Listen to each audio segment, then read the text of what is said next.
Thank you, Jemima. Welcome, guys. Thank you for coming along. Sorry, I'll just get this in chat. Coming along today. Welcome to everyone online. What we want to do today is talk to you about equity crowdfunding. I imagine all of you guys are founders in some capacity, looking to raise capital or have raised capital and want to know a little bit more about crowdfunding. So let me just run through agenda-wise what we're talking about today. I want to give some context where we fit into the whole proceeding. It makes it easier for you guys to understand why we're sitting up here or standing up here talking to you. Secondly, I want to, as Jemima mentioned, talk to you about Battle of the Founders and what we're doing in collaboration with Fishburners, which we think is quite unique and reasonably new for the crowdfunding space. Thirdly, and really the crux of what we want to talk about today, is introduce you to equity crowdfunding, take you through some case studies, talk about the rules and regulations, give some examples of the sweet spots, what we see out there, and then ultimately and importantly talk about the 5 things that we see as the key ingredients to what a company who's raising money should do to be successful in a crowdfunding campaign. Finally, I'm going to bring Cassie up at the end and talk about the next stages of the Battle of the Founders competition. So to start off with, on market. Not sure if you've heard of On Market. If you have heard of On Market, then that's not unusual. We've been around for a couple of years. We do a number of different things. We are an intermediary between you guys as issuers or founders and the investor. We raise capital for IPOs in the blue. We raise capital for wholesale raises for unlisted companies that go out to sophisticated 708 investors, if you've been down that path before. And then what we've done since January 2018, we were one of the initial companies to seek a license from ASIC when crowdfunding was legislated by that stage. I think it was the Turnbull government. So we work in the startup space. We work through your growth from seed to Series A, B, pre-IPO and IPO. So we work right through from seed to IPO. And on the other side of the equation, we have 65,000 plus investors on our platform looking to invest in different companies as they come through. So the thing that brings all those investors together is a word we call access. It's hard for investors to find good companies to invest in. What we do is we do a lot of screening. We get roughly 20 to 30 companies a month knocking on our door asking us to raise capital on their behalf. We work with roughly 5 to 6 of those on a monthly basis, so we'll do upwards of 60 to 70 deals a year. And what we do is we want to make sure that the companies that are on our platform are investable to start off with, and companies that the investors who are on the platform are going to engage and resonate with. That's sort of the key part that we do on their behalf. Enough about On Market. A little introduction, and we'll come to this at the end. What we're doing with Jemima and the team from Fishburners is working with them on a competition called Battle of the Founders. Today is the first phase of that. There's 3 phases. Today we just want to talk and introduce you to equity crowdfunding. Second phase, we'll be back here in July talking to you about putting a pitch together, a pitch deck and a pitch video. You'll submit that to On Market. We'll then choose 6 companies to contest effectively the grand final. Friday, August 26th, you're familiar with the Fishburners pitch night. We'll be working with Jemima and a team on that Friday the 26th to have a grand final. 6 finalists will be chosen. It'll be a little bit longer than the 1.5 minute pitch that you're probably used to. We think that's a little bit short for you to get your message through. It'll probably be around 4 to 5 minutes.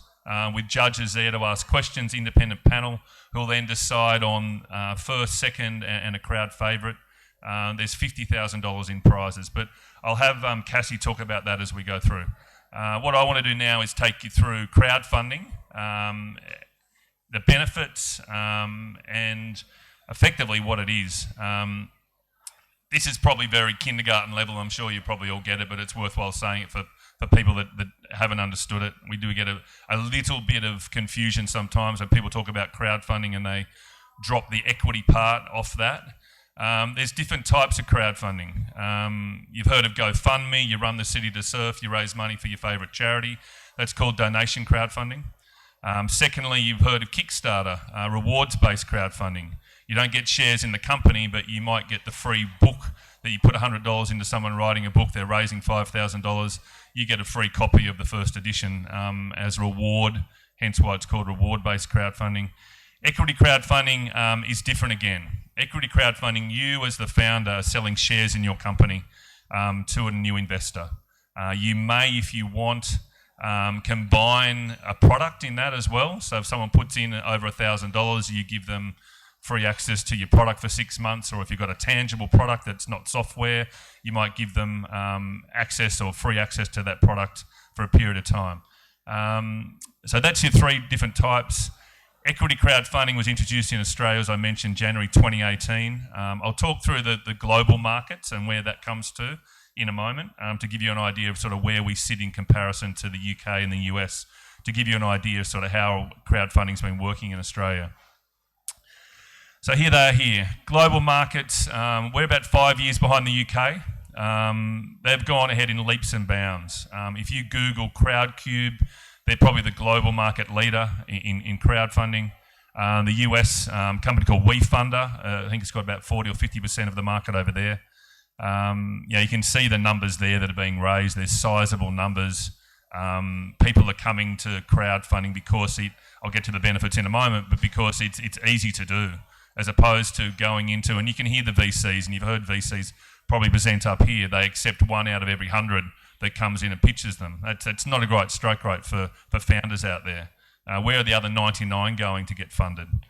Some might have a crappy idea, but others, majority of them have got good ideas, right? So, if VC's not funding you, then where can you go to?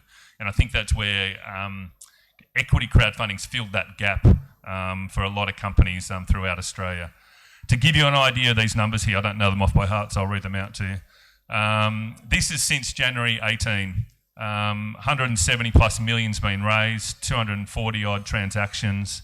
Average size is interesting. You'll normally find that the minimum parcel size, so the minimum investment into a crowdfunding raise is roughly about $250 or $500, somewhere in there. The average parcel, the average size that's come in is nearly $3,000. I'll get to a sweet spot in a minute, but the average raise size is somewhere between 400 to 700. It's about 500 there, but the sweet spot is somewhere between 400k to 500 to 700 grand. This is probably an important slide, and we'll talk about this as we go through. But I guess what we're saying is, why choose crowdfunding over going out through other channels? And you do have multiple channels to choose from. You can go down debt path. You can go out and just do a wholesale raise. I think it's important to note that this is in relation to crowd, okay? If you went down a wholesale path, your distribution is limited only to those who are deemed to be, under the laws of ASIC, Section 708 of the Corporations Act, to be deemed to be a sophisticated investor. And that's about 1% of the Australian population. Crowdfunding allows you to go out to every man in the street over the age of 18 who's a resident of Australia. So your distribution is enormous. And provided you can create an investment document that's engaging and that's going to resonate with investors, you'll find you'll get a lot of interest. And that's the crowd side of things. Secondly, by virtue of your distribution, it's digital. The days of printing prospectuses out and handing them out and mailing them out are done, right? This is all online. You get to see from a dashboard that we share with you the number of people investing, the number of people interested, the number of people converting from interested into an investor. Everything's digital, and the data that we give to you is, I have to say, excessive. You get a lot of data about what's going on. You get a lot of tangibility about how your marketing campaign to interest people throughout various parts of the campaign throughout. So it's a really interesting way to look at it. The last point on the left-hand side of this, in control's a really interesting one. I was just chatting to the guys over here about control. You get to control your valuation. If you go in and pitch a VC, that negotiation's up for grabs, as some of you have probably done. You think you're worth 5 million, well, the VCs are offering you 2.5. And if you've been in that situation on the other side of that desk, it's quite demoralising. I can see you nodding your head, like, if you've been there, they hold the ultimate trump card here. Well, I don't want to invest in you unless you're prepared to lower your valuation down to a level that I'm happy with. When it comes to equity crowdfunding, you put out what's called an offer document. It's a 40-page document. You can see many different examples on our website. There's templates there. It's a light touch prospectus, for want of a better term. It's a dumbed down IM, for want of a better term again. What you control is your valuation. The number you put on your company is non-negotiable. If you're worth $5 million, then it's up to the investor to determine whether they want to invest it in your company at $5 million. The other side of this is, and I think people appreciate this, when you go and do a wholesale raise, there is no hard line in the sand close date for that raise. You might say, listen, we're raising money up until July 31. It hits August 1st and someone else wants to come in. You're going to take their money, or they delay you beyond July 31st for a couple of weeks because they've gone overseas or they can't meet with you, whatever it is. The carrot's always dangling when you're doing a wholesale raise. Under the rules and regulations, it's Regulatory Guide 261 under ASIC's laws, you have a start date and you have a close date when it comes to crowdfunding. And that's really important to note because you control that. And ultimately, by having a close date, you have effectively some leverage over investors to be able to say, listen, if you don't come in by July 31, then you're missing out. And I actually can't extend it under the rules and regulations because that's the date. It's printed, it's published. You can see the offer document. I can't extend the offer document beyond that. And what we find with issuers is it's really important to have control over that close date, control over your valuation, and control over the whole process. And that's really, I think, something that investors are appreciating about equity crowdfunding. Your right-hand side of this, couple of things in here. Depending upon the type of company you are, certain parts of these benefits will appeal to you. Whether you're a mature company, we just did a raise for a company called Nutrog, $3 million raise. Older style company, been around for many years, profitable. What attracted them to crowdfunding? They raised $3 million over a course of about 4 weeks. What attracted them was giving their customers access to buy shares in their company. So really creating more brand advocacy amongst their 10,000 odd customers that buy their garden fertiliser company. You see them in Bunnings, wherever it might be. That's what attracted them. If you're an early stage company, what's going to attract you about crowdfunding is customer acquisition. Great way to get media exposure. Great way to go and put your company out there to acquire new customers. So that's really important from a crowdfunding campaign, depending where you are along that, whether you're seed or Series A or further beyond that. The other side of that, which I briefly mentioned, is the hybrid offer. The ability to combine the rewards-based crowdfunding, giving them an idea to trial your product if they invest over a certain amount, and also giving them shares. So you're giving them shares and you're giving them some sort of way to use your product. So that also works really well, and we see that with a lot of campaigns now, the ability to have a hybrid offer.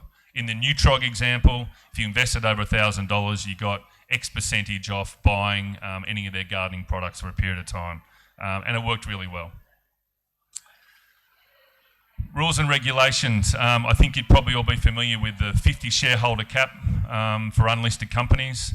When it comes to crowdfunding, the government very cleverly exempted all shareholders from that 50 shareholder cap that come in under the crowdfunding legislation. So you might pick up 500 new shareholders who are now shareholders in your company. They're exempt from that cap. A really important one to know about. A lot of people are unaware of that. 10,000K limit, or 10K limit, sorry, for retail investors. If you're a sophisticated investor, you have no cap, so that's an important one to know about. There's a little bit to do with, obviously it goes without saying, no misleading statements. You can't put forecasts in your offer document because forecasts are effectively, as they are, they're forecasts. They can be misleading as to what they tell you. You must have 2 Australian-based directors. If you haven't got them, it's sort of good to bring that about before you start your raise. And finally, you can raise up to $5 million in a 12-month period. Nothing really there that's going to stop many companies raising capital, I wouldn't have thought. From a timetable perspective, a couple of different phases to think about. You want to prepare your company for a raise. It's going to take you somewhere between 4 to 6 weeks. In that time, you're putting together a crowdfunding video, you're putting together a crowdfunding offer document, which I've spoken about. On market as the intermediary that's helping you do that would help you help sort of fine-tune your marketing message, help fine-tune your business plan, help all the different stuff to make you effectively investor ready or compliant under Regulatory Guide 261, which is the crowdfunding legislation. That's all the stuff that we would help you do. You then have a 3-week or 4-week expression of interest campaign. In that time, you're out there with a live landing page on the on-market website. The ability then to entice people into your company is what you're trying to do there. You're trying to get them to express their interest. You get to see who they are. They indicate how much money they'd be looking to invest in the company. You get a chance then, and we'll talk about this in a moment, to educate them about your company in that expression of interest period. You flip over then to the live part of the campaign. At the first 2 weeks or 1 week, it'll be a private campaign. You want to create momentum in your offer prior to going out to the public period. So this is all the different stages. It's all about leveraging momentum. It's all about creating momentum. It's all about working with your database and on market's database to entice them into your offer. And there's tools and tricks and bells and whistles to use throughout the campaign that'll help that. And I'll talk through that. We sort of run through the different key ingredients that you'll need to run a successful campaign. Ultimately, who are the companies that are using equity crowdfunding? Where do they fit in effectively the genesis of a company from the idea right through to an IPO? They are seed stage, Series A stage companies. Ideally, and this is not sort of gospel, but ideally they're companies that are either on the cusp of commercialisation or are already making revenue. Really important. It takes a lot of risk off the table if you've got a product that's already out there and people are seeing benefit in it and paying money for it. In investors' eyes, that takes a lot of risk off the table. What are these investors looking for? This is our effectively distillation of what we see from investors, what they're wanting in an early stage company, what they're wanting you to communicate to them. They want to see that you're unique. They want to know that you're different to the 25 different companies that have gone down that path before. What makes you different to what they've done before? Is there a gap in the market that you're filling? Have you got a solution to a global problem? You've probably heard all this stuff before. I don't think it's new for anyone here, but you've got to be able to communicate in a really effective way.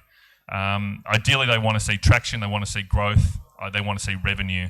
They want to know about you as management. They want to know that there's some experience there, or they want to know that I'm giving $500, I'm giving $50,000 to you. I want to know that management is trustworthy. I want to know that management has the ability to take the company to the next level. Nothing unusual here, which we're telling you guys.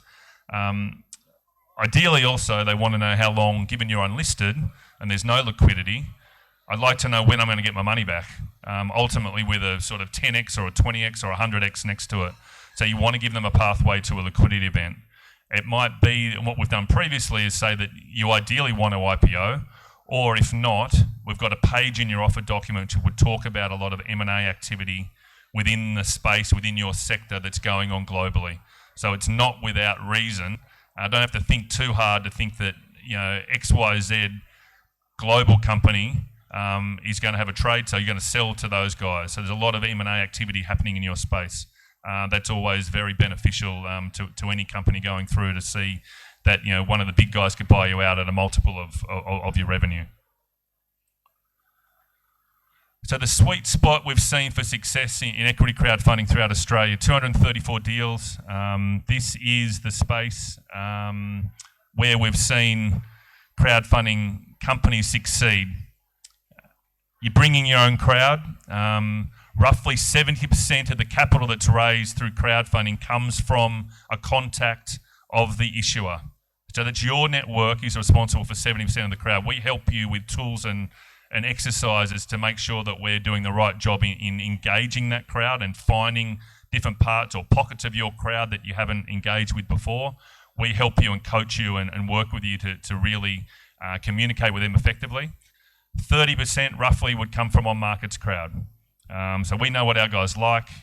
We present you guys in a way that engages them, and they come in and on the back of momentum from your crowd, they see something. There's a thing called FOMO, right? Fear of missing out. They don't want to miss out on something that's good because they're on our database for a reason. They want access to the most innovative, growth companies that you'll see in the early stage space. They're already there, ready to go. Tech is, obviously the big one. Anything that's tech-based is a winner. You name it, health tech, ag tech, fintech, whatever it might be, people think they want disruption, they want the ability to scale, they want to scale without too much capex. Anything with tech, it works really well. And then there is really, I don't think, any differentiation between B2C and B2B products. We've seen both work really well. It's a question for the company and for how we help you guys market that effectively out to people. You don't need to have the consumer there holding your product in their hands in a tangible way for it to be a successful product. Okay, so a couple of things here. We'll run through these and we can send you a copy of this deck later, but we want to run through this reasonably quickly. These are our 5 key ingredients that we think, if you're putting a campaign together, and ultimately what we're sort of building you up for here, guys, is the ability, and we'd love to see you, if you're at a stage to raise money, to enter and submit something to on market so we can select you ideally for the grand final that's coming up in back of August 20, on Friday, August 26. But what we want to do here is sort of run through the key ingredients that you need to do for a successful campaign. We'll help you with all of these things, but these are sort of the nuts and bolts of it, and a lot of it you can potentially start thinking about now as to how this would impact on your company. First and foremost, you want to choose the right intermediary. You want to choose the right platform. That's us, right? There's a couple of us out there. I'm being transparent here in sort of talking as a whole from the industry side, not selling on market, but I'm selling equity crowdfunding. So I don't care who you use, but I think there's an avenue there and you've got a choice. You want to choose someone with experience. That goes without saying. You want a good rapport. You'll be working with the intermediary for 3 to 4 months. If you don't like them or they don't like you, then it's not going to work. And there's a lot of, let's call it stress, right? You guys are putting a lot into this. There's a lot of time that goes into it. There's a lot of money at stake here. Your business is at stake. You want it to be a successful raise, and it is sometimes a real roller coaster of emotions. So you want to have a good rapport with that team. You want to know you got their support, and you've got our support from a marketing perspective, from a valuation perspective, from a we see things differently. You guys are in the weeds with your product hat on. We're in the weeds with investor hat on. So we're trying to meet you in the middle to say what you're selling there is you're selling a product, but it's not attractive to investors. We need to think at it, and I'll talk through this in a moment, you need to think about it as an investor. What is it that's attracting an investor to your company? It might not just nearly be the product at all. It might be the fact that you've got great total addressable market, you've got a great scalability story, you've got a great manager, you yourself are a great founder. The story is bigger and better, and investors are looking for something more than just whether the product is a good product or not. It's sort of a backwards way of thinking about it.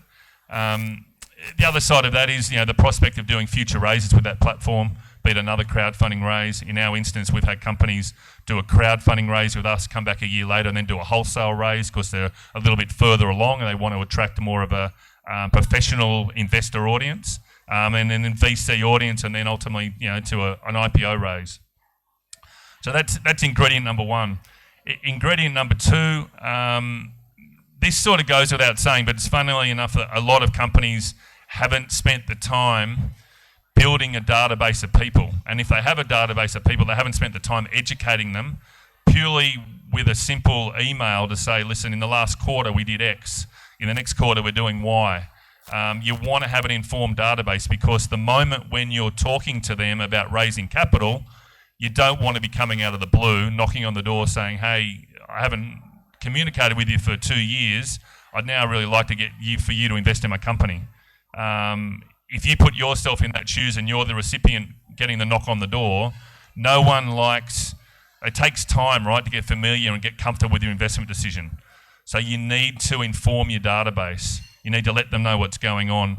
The ASX put out data from a survey, it's a little bit old now, it's about 4 years old, saying that the average Australian investor needs to see, hear or think about something 4.7 times before they invest. So the moment you knock on the door, if that's number one of you communicating that you're raising money, you need to be in front of them at least another 3 to 4 times on average. So if you think about that through your campaign from day one, from thinking about doing a crowd raise all the way through to the end, you need to be in front of investors with good content, with fresh content, with something that's engaging at least 5 times. And that's the philosophy or the mantra that we work with when working with you as issuers. So who are they? I think it's pretty easy. Your network, your family, your friends, your social network. If you haven't got a social account on Twitter or Instagram or LinkedIn or something on those lines, you should. Facebook. On the external side, we help you with that as well. Who are the low-hanging fruit in your sector that would be enticed to invest in your company? How do we find them? Who are they? The ready-made databases out there that you might be able to pay to get access to.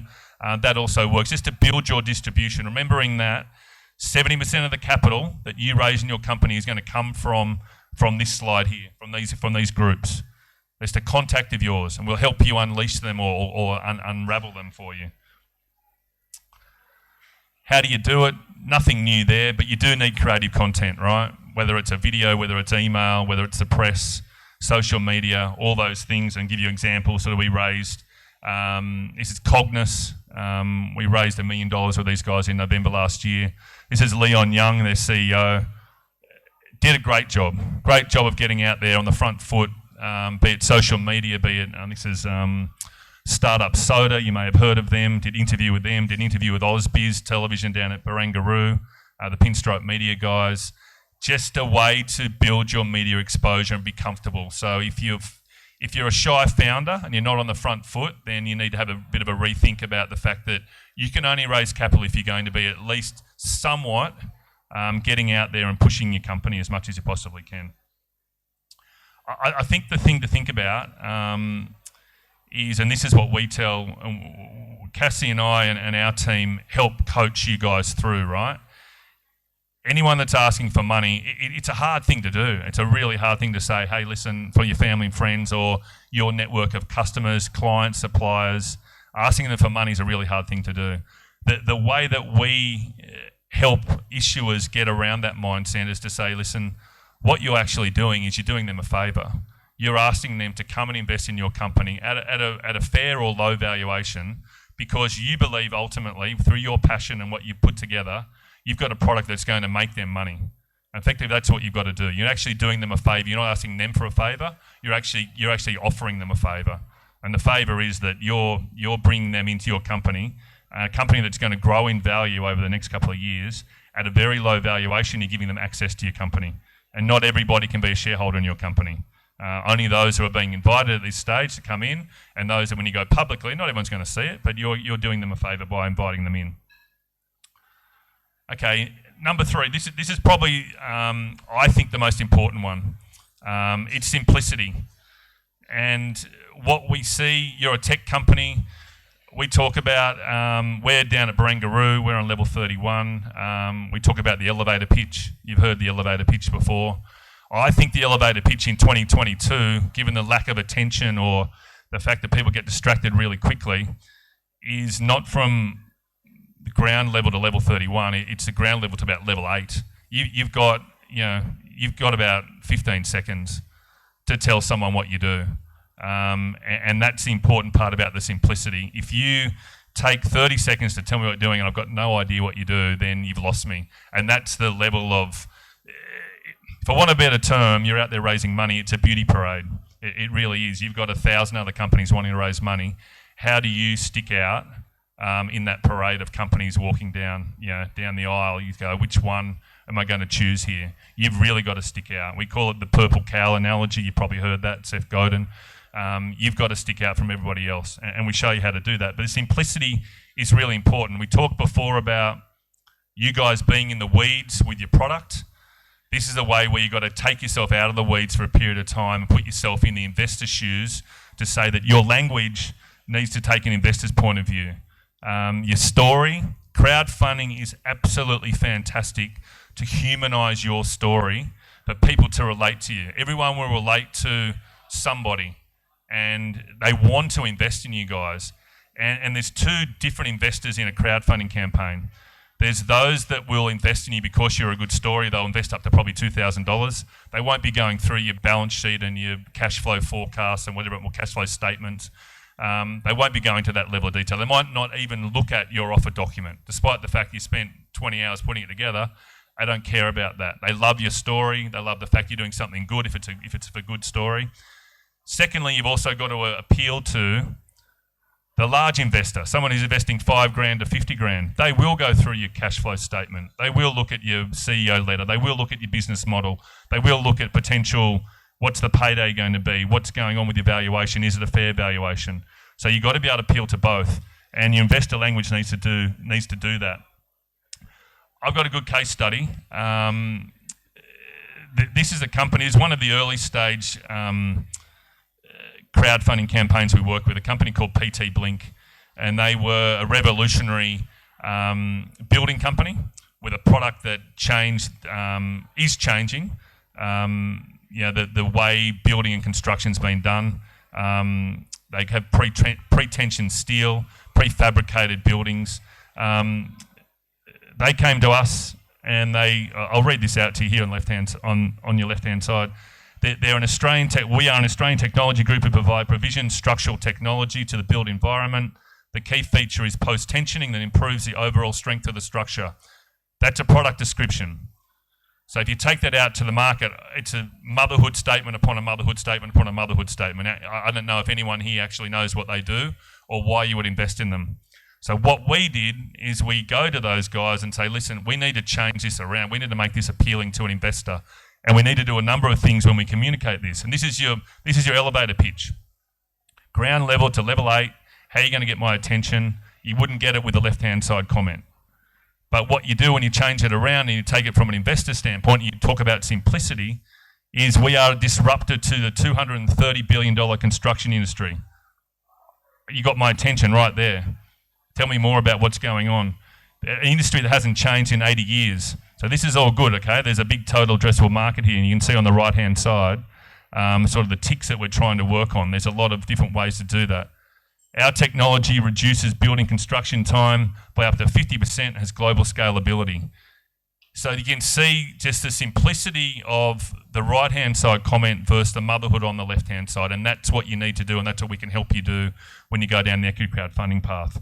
And we're dealing with, on the right-hand side there, the tangible benefits of reduced construction time. All these things there that you guys see every single day, that you're in the weeds so much that we sit down with you in a marketing workshop for 2 hours and we pull out all the investor gems that investors will absolutely love. Something that you guys are seeing every day, but you probably don't appreciate from, if I put on an investor hat and I look at it from the third party angle, there's a lot of good stuff going in your company you're probably not aware of that investors will see that you guys may not be aware of, or maybe you are.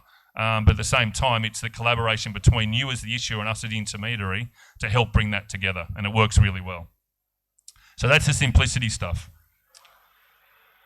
Number 4 goes without saying. I mentioned before, a lot of investors, every investor will watch your video. The video is probably the hardest thing to put together. It goes for about 3 minutes. It deals with, quite simply, that's your layout. 3 minutes, I think that says we'll go for about 4, but roughly it's around 3.5 to 4 minutes. Tell me about the problem, tell me about your solution, then tell me about your company. And this bit here, this company overview, you got about a minute to a minute and a half there, 2 minutes. That's the bit I want to know about. But I really want to be engaged by the problem. Everyone goes, yeah, I can see that problem. I know that problem. You guys have actually got a solution. Okay, tell me why your solution is better than someone else's solution. We've had companies come to us with a solution and we say, what's the problem, guys? And we don't know what the problem is. We just got a solution. It's like, well, so you got to really tell the story. This is the human side of things. This is your way of really connecting with the audience. This is of your guys telling a story, an emotional story about why people should be investing in you and then investing in your company. There's some cracking videos out there, there really is. It's improved out of sight in the last couple of years as to how people are going about telling their story and putting together really engaging crowdfunding videos.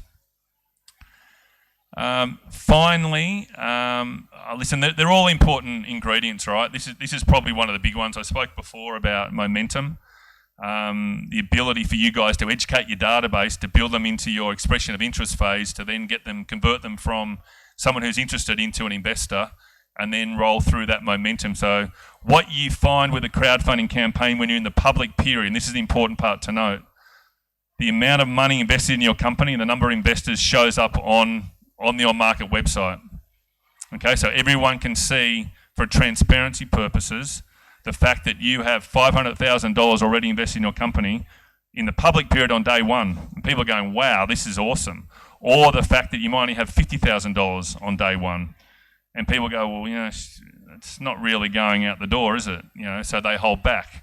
But you want to be able to communicate from a transparency point any momentum that you create. And there's ways to do that. You've got a lot of content there. You might have a milestone. Your minimum target might be $500,000. You blow through that in the private period. When you go public, you communicate that.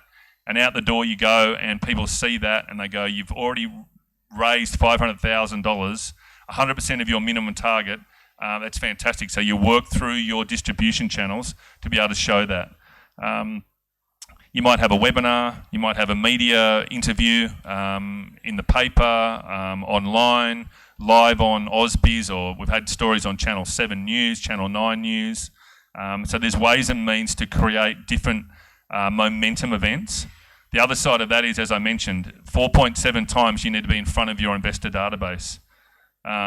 These are all the ways to do that. You've got to create fresh content. We can plan that in advance in the preparation period to work out what those milestones or what those content pieces are going to be.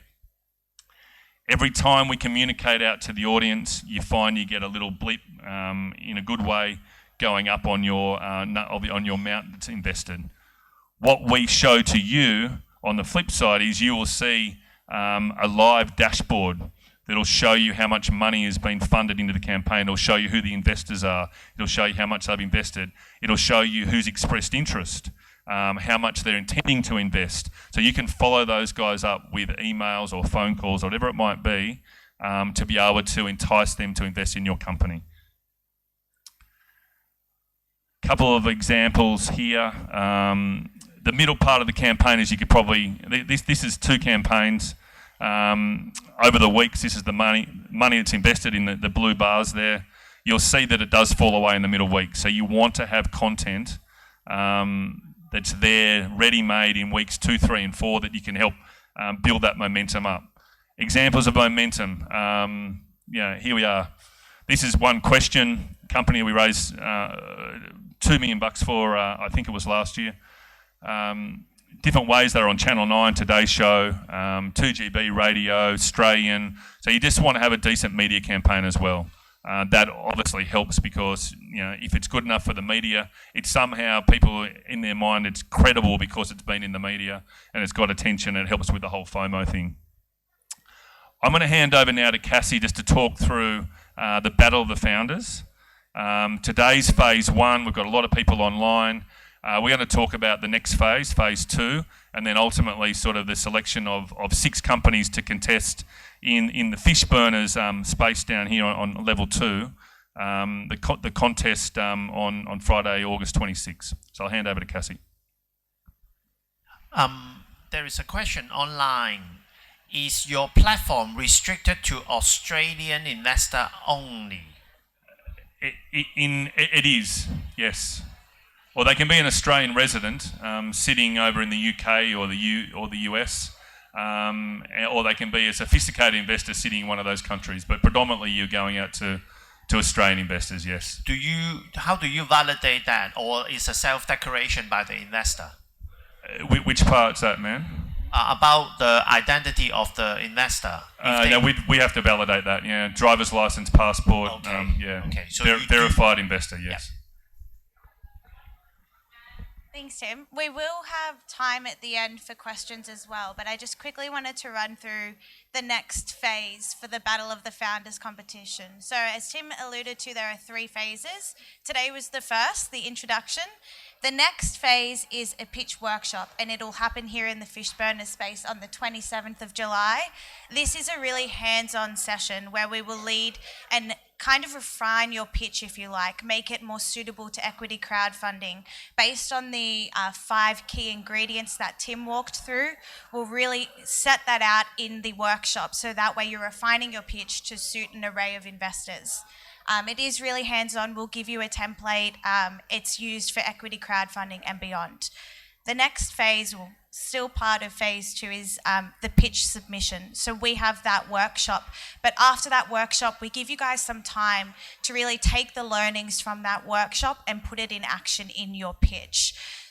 We'll also put the recording of the workshop online and send it to you guys so you can re-watch in case you missed anything.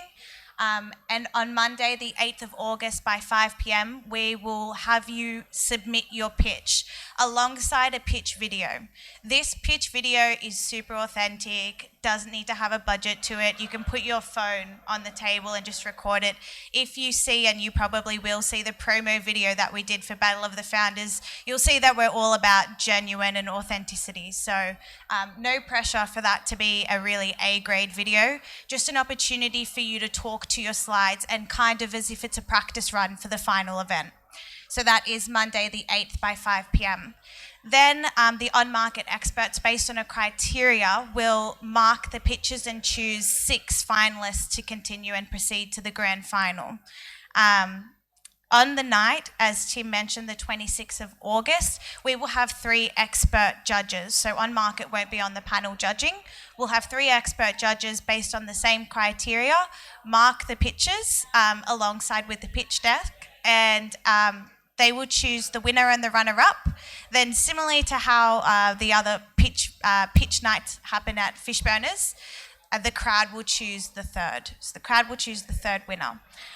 Before I hand back to Tim, just with any questions, I wanted to show you this page here. So this is the landing page for the Battle of the Founders. You will find all the information you need on this page. You'll find the call to actions in terms of where you can register for said events, so phase 2. Phase 3, if you just wanted to come and watch, if you've watched this presentation and think perhaps you want to follow equity crowdfunding but not necessarily partake in this turn, you can just come and watch the event, as with all Fishburner pitch nights. So we will send the presentation to you all, as well as the link to this landing page, and you have my email as well as Tim's right at the bottom in case you have any direct questions. I will hand back over to you. Thanks, Cassie. Handing over to you guys. Any questions? Yes.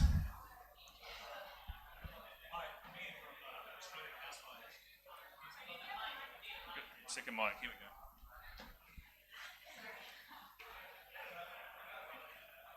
I don't think it's on.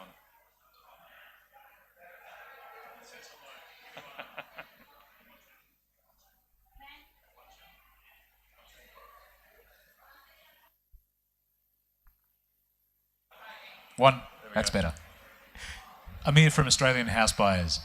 My question was your fee, your contribution. Is that $25,000 for a pitch ready, and does that include an independent audit of what we do? Very good question. The prizes, effectively, the $25,000 is a way of saying there's no fee to pay up front whatsoever.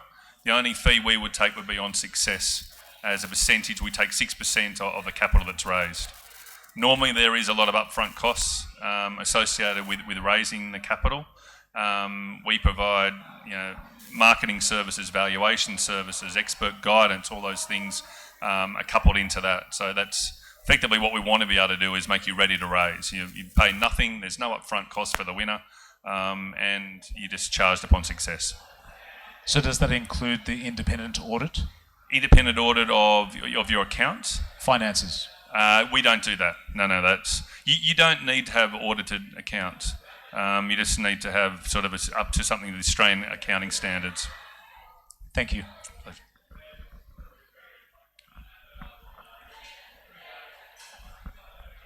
Probably I'll go through the Battle of the Founders webpage, but just want to ask, what stage are you expecting for the Battle of the Founders pitch? The idea should be, is it to be at seed stage, or could be? Yeah, it's a good question. The question is, what stage should the company be in to be able to sort of be eligible for Battle of the Founders? Ideally, we're looking, as I mentioned, from an investor's standpoint, investors are looking for companies on the cusp of commercialisation. So let's say no more than 3 months away from turning on your revenue switch, or already in revenue, early stage revenue or later stage revenue.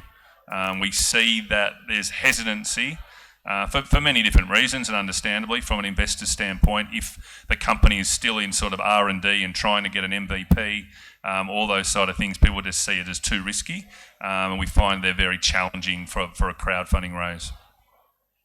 Thank you. Hi there.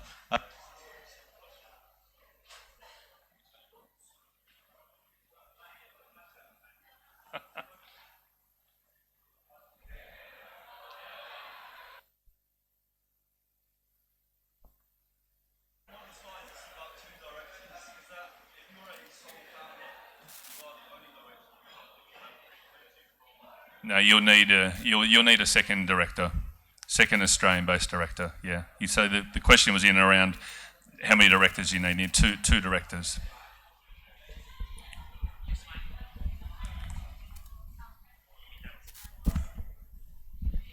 Anyone else? That's right. Thank you. Can you, this is just about crowdfunding in general. Can you use it for more traditional businesses, like let's say a cafe in my community or a gym? So not like a tech startup per se, but something more community based? You can, absolutely. Yeah. Has it been done before? I think what you'll find, and our advice on that is, you need to have some sort of liquidity event. So investors are looking for an exit. So if I put in my $10,000 into the cafe, will I ever see that $10,000 again, or how will that ever come back to me? If you know what I'm saying. So traditional companies, call it a company like that, need to just be able to show that there's a pathway to me getting that. How am I going to pay the investor back? Am I being bought out? Am I going to IPO the cafe? Probably not. Am I going to sell it to somebody else? Maybe, but it's a harder play, just because investors want to be able to see. If I'm we see a lot of investors putting in money from their self-managed super, and they're not there sort of riding this on a day in, day out basis. It's a bottom drawer investment that I want to see in 5 to 10 years time, and that's fine if I see the company growing. But Frank's Pizza Shop or something that's sitting there in Surrey Hills wants to expand into Paddington. Is it a traditional crowdfunding business? Probably not, to be honest. It has been used overseas from a community standpoint, but I think you're sort of understanding that the investors that come in probably aren't there riding it to want to get a return, so to speak. Yeah. And is that a regulatory requirement, or that's just... No, it's not. It's not a regulatory requirement. It's more the fact that by virtue of wanting to see some sort of return, the majority of investors are going down that path trying to look for that, and potentially a cafe doesn't offer that for them. Yeah, okay. And one more question. Can crowdfunding live alongside other equity?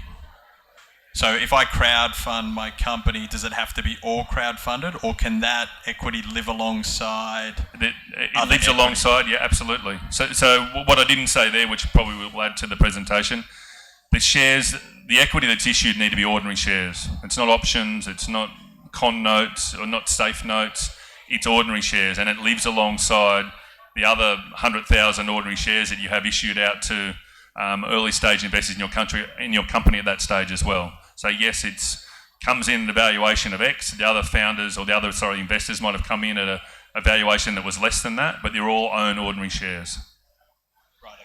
And so does that mean as a crowdfunder I get to see a shareholders agreement, and can you bring in hybrids and other instruments after you've done crowdfunding? You'll see a company constitution or a shareholder agreement that's there, absolutely.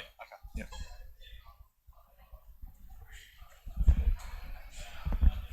Hey, do you work with other, say, wholesale advisors or capital raisers concurrently during a campaign, or do you have exclusivity? Normally exclusivity, yeah. It's hard to have, in our experience, it's hard to have another wholesale raise going at the same time as the crowdfunding raise going on. Just, you get confused, the investors get confused. If you did that, you probably want to have the same valuation going at the same time. I think what's important to note is, by virtue of the crowdfunding campaign, it doesn't preclude wholesale investors coming in investing in the campaign. It's open to everybody. So that's the whole thing about the crowdfunding or equity crowdfunding. The distribution is far and wide. It includes professional investors, experienced investors, sophisticated investors, and retail investors. So everyone in this room can invest. If they went down a wholesale path, 1% of the Australian population is a wholesale investor. So one person out of this whole room here can invest in your wholesale campaign.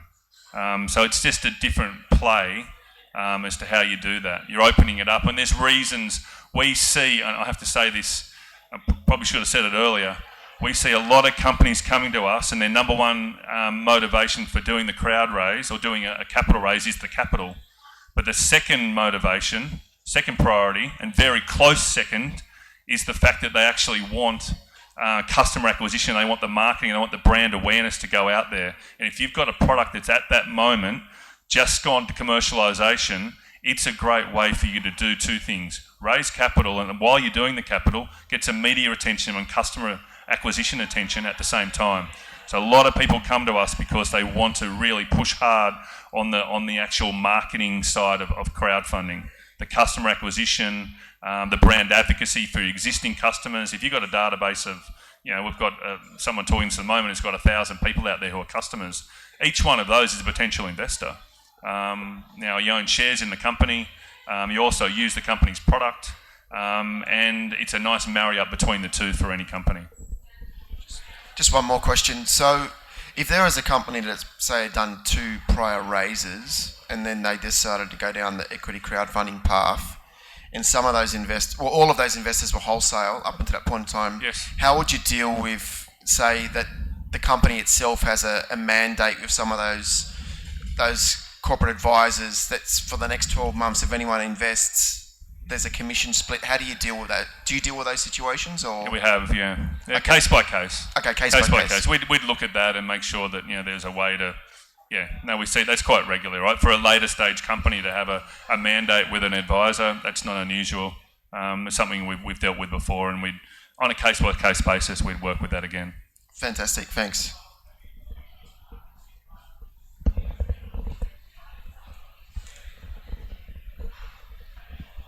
Thanks, man. Thank you. Thanks for that.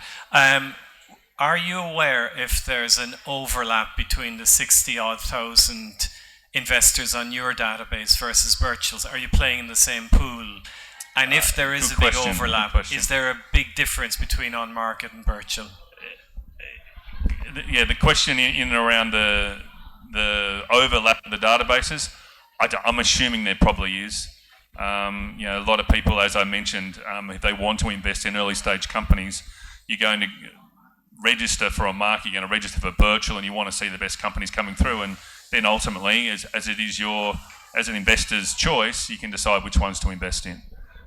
Is there a difference? I think the primary difference is Birchall do only equity crowdfunding. We do, as I explained earlier, we do everything from seed right through to IPO. We started out as an IPO platform with a joint venture with the ASX. So we've worked very closely with the ASX, and when crowdfunding legislation was improved, as I mentioned, in January 2018, we brought that in. So our focus became much more earlier stage. So we now work with companies with crowdfunding. We've gone back to the well again and gone to the database and the company's network to then do a raise on a wholesale basis for them. And we then push companies that have done a pre-IPO into an IPO. So we work with a sort of a broader stage of companies throughout the sort of seed to IPO pathway. Any other questions online, man? Oh, yeah, sorry. So the first question is from Tim. He asks, would you mind, Tim, From Tim to Tim. No, from Cam to Tim, sorry. Would you mind repeat or clarify? What if someone have exceed the ASX number of non-sophisticated investor? What is the obligation and implication? Have exceeded the ASX number of... ASX number about non-sophisticated investor. If their number of shareholder exceed the threshold, what is the implications? There is no threshold on sophisticated under a crowd raise. You can have as many. There's no limitation on investors, either sophisticated or retail. Retail. If they exceed the number for retail, what will happen? There is no limit though. Okay. There is no limit. I think you're referring to the 50 shareholder cap one.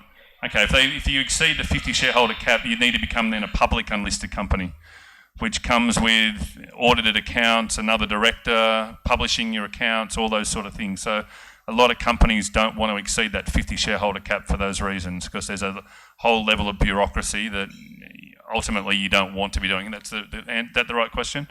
Yeah. Next question is actually based on your observation. What is the typical percentage of shares being raised in a crowdfunding Very campaign? good question. Yeah, great question. We have a rule of thumb. How did we come up with it? It's probably just based on what you see around the world. It's somewhere between 10 to 20%. So your dilution. So if you're a company that values itself at $5 million, you're going to be raising somewhere 10 to 20% on top of that if your pre-money valuation is that. So ultimately, you don't want to give away the farm in your first raise. You want to find a valuation that you're comfortable with, that where you can, if you take your 10% of 5 mil, if you're valued at that, you're looking at somewhere 500k plus raise. So that's really important, that you don't want to be diluted too much, because ultimately you're going to be doing a number of different raises. And I think as famously sort of Zuckerberg and Facebook, I think he held 28% of the company at the end of the day when he floated, and you'll see that as you go through that you don't want to dilute too much on the way, but 10 to 20% would be roughly the range that we'd look at. But that's a function also of your valuation, obviously.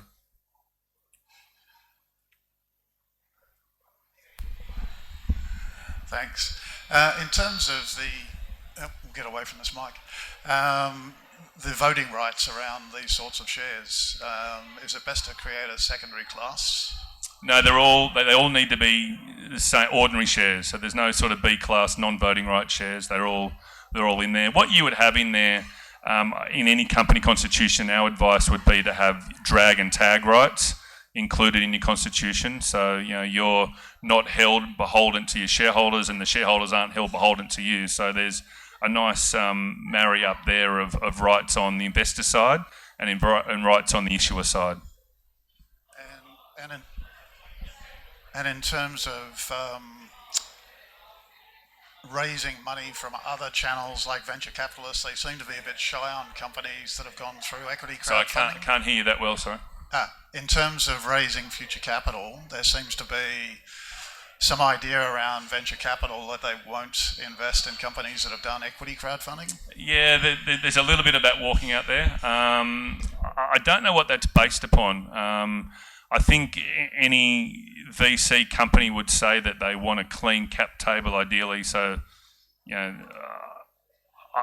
don't know what it's based upon. It'd be good to ask a VC person why that is. I've never had one of them on record say something like that, but I'd like to hear it from them directly. I think what you want to be aware of if you do have the right constitution in place with drag and tag rights, the fact that you're diluting and bringing on 200 shareholders for 10% of the company, the scare tactics are in and around that those 200 shareholders are going to make your life hell is sort of, I think, unwarranted and completely unfounded, given that they might hold, I've got $500 of shares in your company, I can't hold you beholden for the $500. Like, it's the Constitution will determine what the rights of that $500 shareholder are. And the Constitution will determine what the majority, who owns the majority of the company, what the rights of the directors or the founders are with the majority of the company being held in your name. The $500 shareholder is not going to make your life hell, I wouldn't have thought, if you have the right Constitution in place. So that's sort of, I think, knocks that whole argument on the head, in my opinion.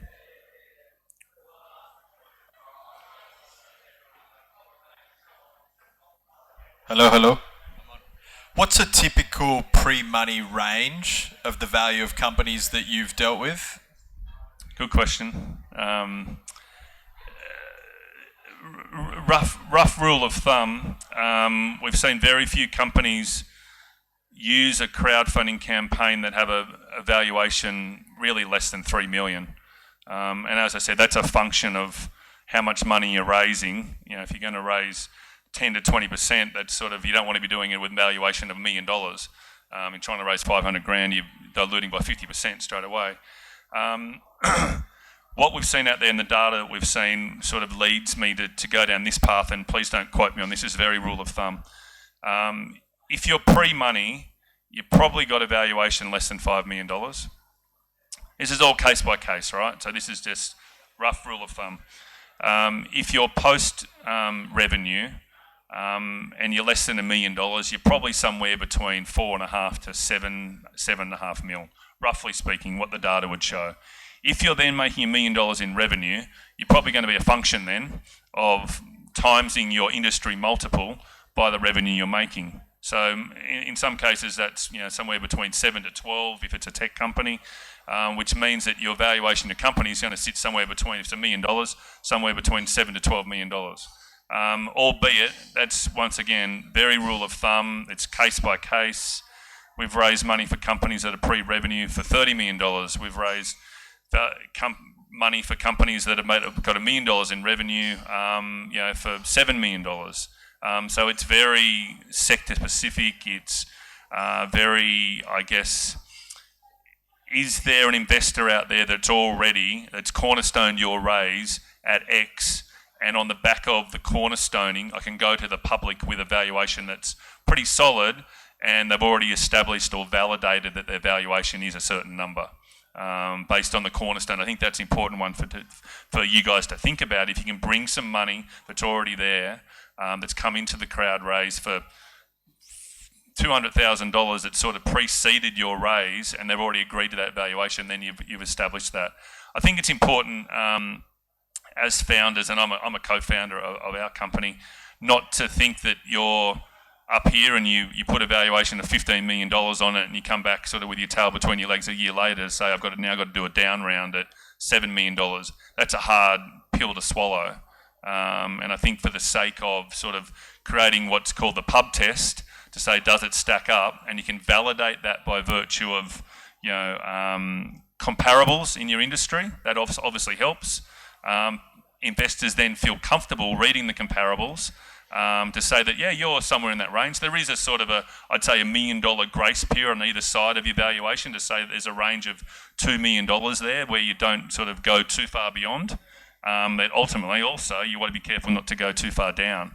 You don't want to undervalue yourself because then your dilution is much higher than what you probably want it to be.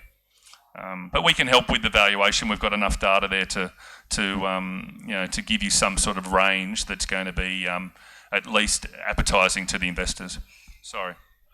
Thanks. I just want to explore this 50 shareholder threshold again. So if I wanted to go under the auditing radar, I'd need to stay under 50 investors. If I wanted to raise 500k, that's 10 grand a piece for the investor.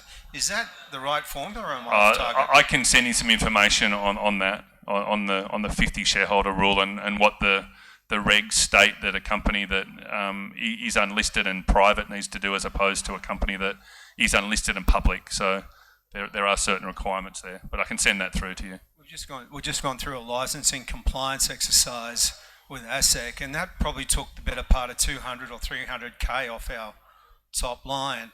To get to this, to stay below that auditing, if you went above that threshold, in your experience, what sort of cost does that load onto the company? That sort of number, or is it a lot less? I don't know. Yeah, sorry.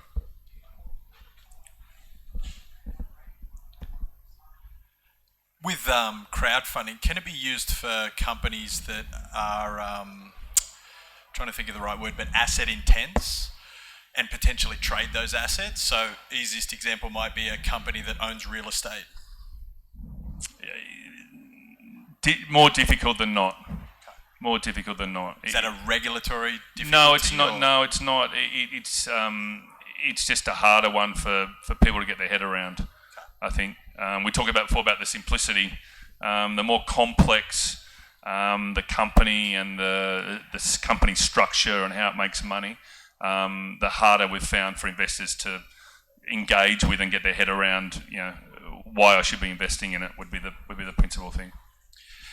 Last two questions from Yes. online. Thank you, ma'am. Lee is asking if you are pre-launch development in MVP stage, but you have some really big famous angel investor. Is that, what's your thought? Yes, it can work.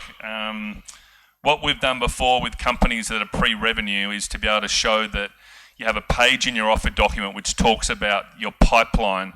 When you switch on the revenue switch, you've got a pipeline of potential customers that are already signed up. We did a raise with a company called doctors.com.au last year. We raised, I think it was only $300,000, but they were pre-product or pre-revenue. And what they did have was, they were a health, a doctor's service. They had, I think it was 100 GPs signed up to their product. So the moment they switched it on, they automatically knew that they were in revenue by virtue of the pipeline already been set. So if you are MVP, if you are sort of pre-launch, it's important to have either a letter of intent, even better a heads of agreement, and even better a contract all ready to go that is dated for the day when you turn the revenue switch on. So anything that can make your startup look more appealing is good in the campaign. Correct. It's all about, as I mentioned earlier, it's all about from an investor's standpoint, and once again, take your product hat off and put your investor hat on, taking risk off the table for the investor. So more guarantee of revenue or more some sort of higher probability that you're going to make good revenue is going to attract you to investors more so than a company that doesn't have anyone signed up. It's risky as to whether people are going to buy the product. So the further you are along that traction path, the more you'll find engagement with the investor database. Next question from Gabriella online is actually, do you on market offer any follow-up services to maintain relationship with those investors?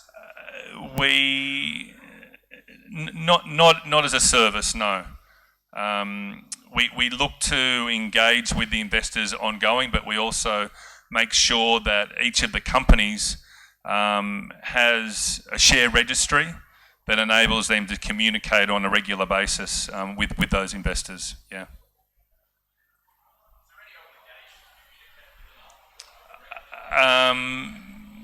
Not necessarily, but from a company perspective, you given they're your shareholders, and you're probably going to do another raise, you want to keep them happy, right? Because they might come in for a follow-on round or something on those lines. They're customers of yours, or buying your product, whatever it might be. I mean, it's you want to look after them. Do you expect, follow on that question, do you expect your on-market campaign page be a perpetual page for investor engagement, or is it a finish and locked, frozen? It finishes, but we do update our database sort of with alumni stories and case studies on a regular basis, making sure that, XYZ company raised with us last year. Hey, did you just see that they won X award, or they did something where they put out an update. So we like to update our database. We do a weekly newsletter, but we like to update our database on previous raises and the success of those raises. I think we are already well past our Okay. 1 hour time mark. Let's put our hands together for Tim and Casey. Thank you, guys, and thank you for everyone online. Thanks for tuning in, and we look forward to you registering for the Battle of the Founders challenge. Thank you.